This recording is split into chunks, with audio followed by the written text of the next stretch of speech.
From VOA Learning English, this is the Education Report. Cambodia has about 3,000 recognized nonprofit groups.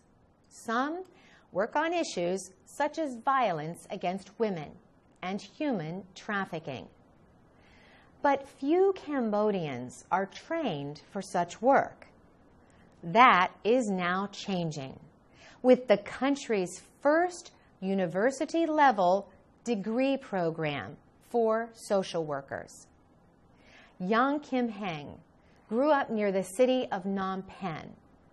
He saw troubling social problems, but few people were in a position to help. Now, he himself will be equipped to help.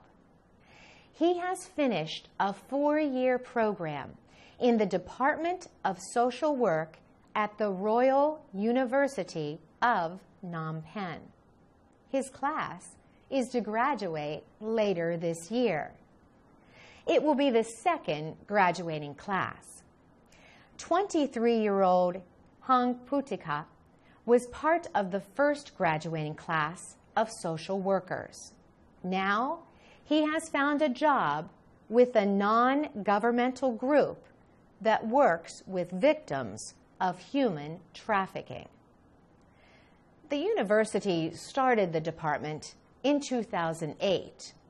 Until then, there was no college program in Cambodia for training social workers. Cambodian groups depended on foreign experts or largely untrained local people who learned on the job.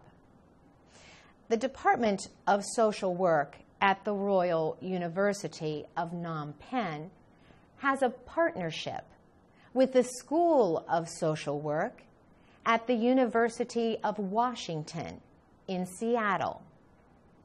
Through that link, Ung Kamkanika and other Cambodian students went to the United States to study and earn master's degrees. Now, they have returned and are teaching others. The social work program will likely become even more important in the coming months.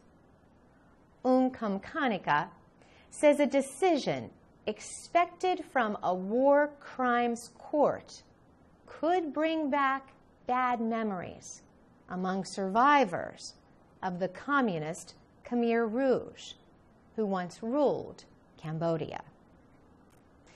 For VOA Learning English, I'm Carolyn Presutti.